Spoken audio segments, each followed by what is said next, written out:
Hey guys, a very warm welcome to Arihant Online Academy, and here it is lecture 2 for distributed systems. And in this lecture we are going to discuss a very important and very detailed lectures on architecture for distributed systems. Okay, so without any delay, let's just start.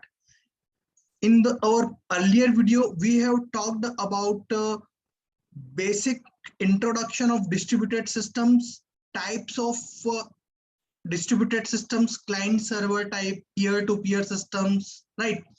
Now here the content of this lecture would be like how distributed system works, distributed system architectures and architectural styles of the distributed systems, like layered architecture, object-based architecture, data-centered architecture, event-based architectures, and hybrid architecture. Okay, so let's just start with the first point of this topic, that how distributed system works.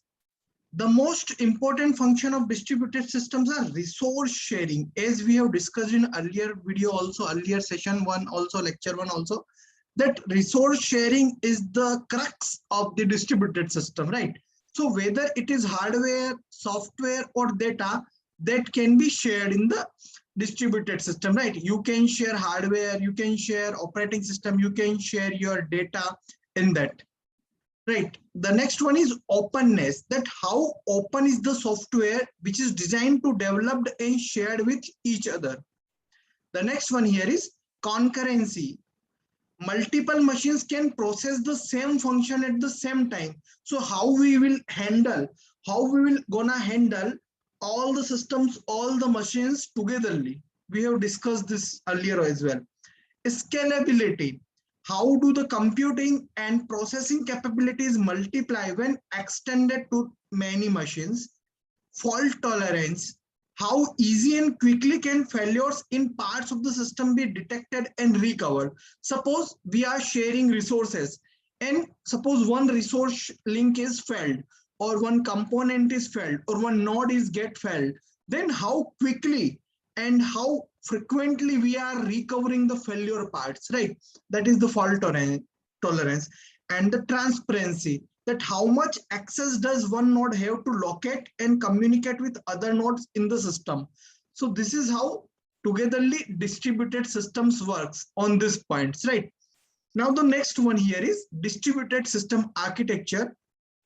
So if we talk about basics of distributed system architectures, distributed system architectures are bundled up with components and connectors. What points are here? Components and connectors. Components can be individual nodes or important components in the architecture, whereas connectors are the ones that connect each one of these components. So let's say we have a node 1, we have node 2, and they are connected via a network. They are connected via a network. So this node 1 and node 2, they are called as components. Okay, and these connectors, which is connecting that node to these components, to this particular network, this would be called as connector. Okay, so component, it is a modular unit with well-defined interfaces which are replaceable and reusable. And connectors, a communication link between modules, which mediates coordination or cooperation among components, right? So it will mediate the coordination and cooperation among components. So they are connectors. Okay, now let's discuss about architectural styles. Architectural styles, there are basically 4 different architectural styles, like layered architecture, object-based architecture, data-centered architecture, and event-based architecture. But we also have a plus hybrid architecture when it comes to the distributed systems. Okay, the basic idea is to organize logically different components and distribute those computers over the various machines. So we have hybrid architecture also. So let's discuss the first type of architecture, that is the layered architecture. If you will see the first point, the basic idea for the layered style architecture is very simple. The components are organized in layered fashion. You can see here the components are fashioned here in layered fashion. The components here organized in layered fashion, similar to OSI model. Similar to OSI model in computer networks, layer by layer style is there, and each layer can communicate to its upper layer and down layer like that, right? So layer, it separates layer of components from each other, giving it much more modular approach. Modular approach means they can communicate via like this, request flow and response flow like that, where a component at layer L is allowed to call components at the underlying layer Ln, but not the other way around.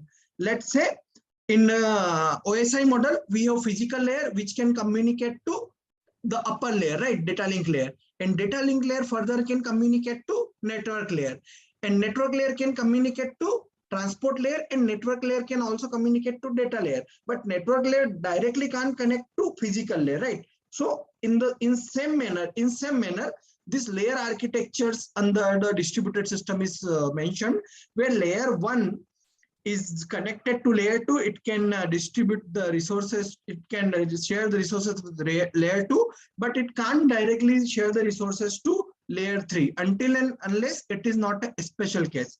So the layers on the bottom provide services to the layers on the top. So this bottom side layers provide services to the layers which are upper side. They are upper side layers. Okay. And the request flow from top to bottom. So request flow would always be from top to bottom. Very important point to note, from top to bottom. What top to bottom? Request flow would be from top to bottom. Layer n would request, layer n-1, it would request like that. And response is sent from bottom to top. Response flow would be from bottom to top. Bottom to top would be response. Layer 1 would provide response to layer 2. Layer 2 would provide response to layer 3 and till n. Now you can simply see here that in this way, distributed system architecture of layered architecture can be assumed that the bottom side layer underlay, which is generally nothing but internet, Ethernet, Wi-Fi or Bluetooth, they can provide responses like that to unstructured or structured and hybrid Juntila called Kademlia or CAN. And further on the upper layer, it would be like tier 1, indexing, DHT, caching, replication, access control, reputation, trust, and application tier 2, that is file sharing, streaming, voice over internet protocol, P2P clouds like that. So basically it simply means that these services are under the layer, they are categorized like that. So request flow would be request flow, that file sharing would be request from indexing, and it would be like that. So request flow, it would be from top to bottom, and response flow flow would be from down to top, bottom to top, right? So it is layer architecture. It is very modular, very simple, and if you will see here that you can assume it simply like OSI model layer, right? So this is the layered architecture of distributed systems in which resources are shared layer by layer, and all the request flow and response flow would be in that manner, right? The next one here is object-based architecture. Object-based architecture. So in object-based architecture, it is based on loosely coupled arrangement of objects.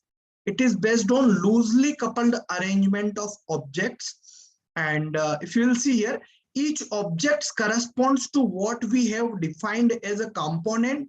And these components are connected through RPC, that is remote procedure calls mechanism, or RMI, that is remote method invocation, right? And this architecture style is less structured. The components are termed as an object here, and connectors are remote procedure calls or through remote method invocation. So if you'll see here, these objects are there in object-based architecture.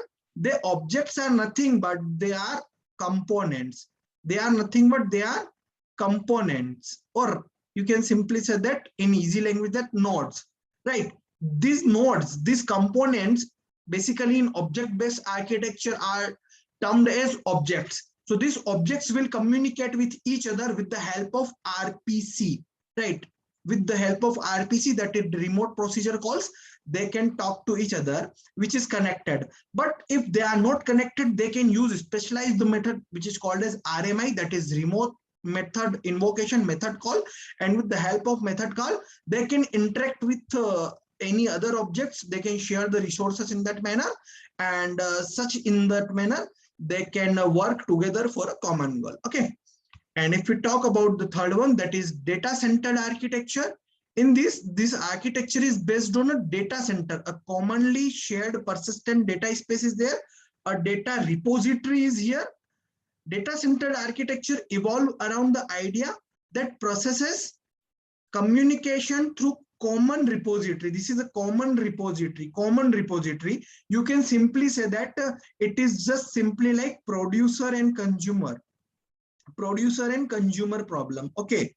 So producer will produce the data and it will shared in the common data space, and consumer will consume the data from this common data space, right? So it is just like that. And web-based data services, producer, consumer, and distributed file systems are largely data-centric, and the processes communicate through the use of shared web-based data services.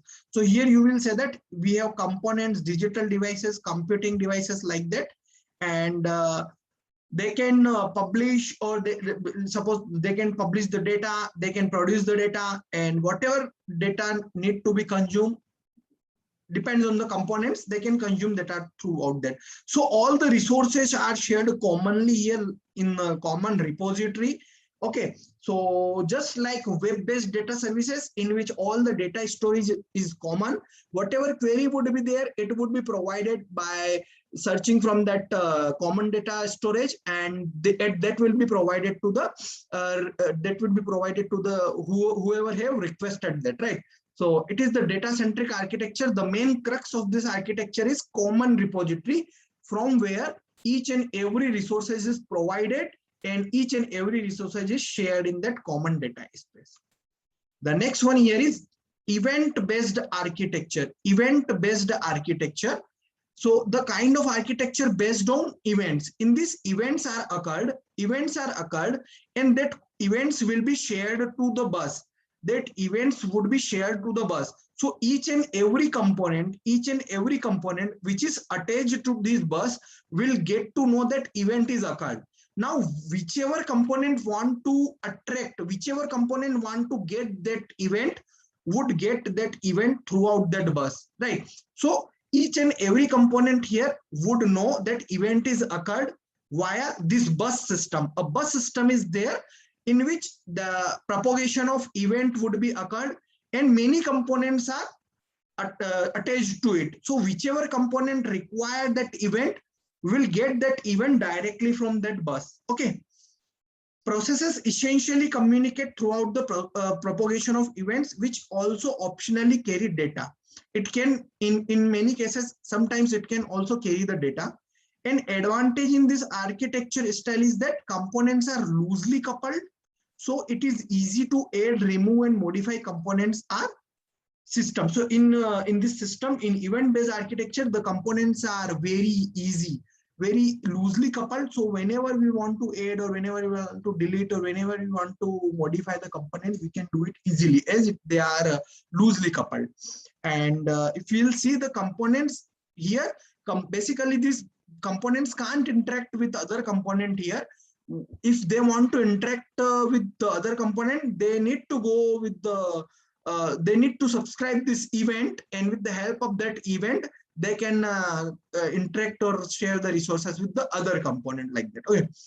And some examples of this event-based architecture are publisher subscriber system and enterprise services bus system, ESB. So the crux of event-based architecture is propagation of a common event. Throughout that event, other components will observe that an event is occurred, and if they require that event, they will track that event. They will capture that event throughout that common bus system. Okay. And the next one here is hybrid architecture. This kind of architecture based on edge server system. This system are deployed on the network where servers are placed at the edge of the network. Right? You can see like that. And the edge server's main purpose is to serve content possibly after applying filtering and transcoding functions. The basic model is that for a specific organization, one edge server acts as an origin server from which all contents originates. That server can use other edge servers for replicating web pages as well. So in hybrid architecture, it is using client-based server as well as it is using peer-to-peer system. So in our first lecture, we have discussed there are two types of mainly architectures. One is client server architecture, in which client will request to the server and server will respond to the client, right? And second is peer-to-peer system, in which the task, the resources would be equally divided between the peer systems and they will collaborate for a common goal. So the combination of both is under hybrid architecture. You can see here, in which edge servers are placed at the edge of the network, and main purpose is it can filter and it can transport the functions and resources which is required to any client or to any requester would get from this space, right? So this is the hybrid architecture. Further, edge server can also replicate the web pages, and it acts as an origin server from that contains all originates, right? So it may consist of more number of servers, and it may act as an origin server which may contain the edge server of some other server, right? So the common architecture would be like this. So here in this video, we have discussed 5 kind of architectures, mainly 4 types. The first one is layered architecture. The second one is object-based architecture. The third one is event-based architecture. Okay. And the fourth one is here. If you'll see event-based architecture, data-centered architecture, object-based architecture, and layered architectures, right? And the fifth one is hybrid architectures. So architectures for distributed systems are described here, right? And in our next video, we are going to discuss a very important concept of distributed systems, like hardware and software concepts of distributed systems, issues with distributed systems, and advantages and disadvantages of distributed systems, and many more, right? So do subscribe our YouTube channel for more videos on distributed systems. And guys, for other exams updates for GATE, UGC NET, every kind of competitive exams and their updates, please do subscribe, hit the bell icon button, and if you have any kind of query or doubt, you can comment, guys. Thank you so much. Have a very nice day. Jai Hind, Jai Bharat.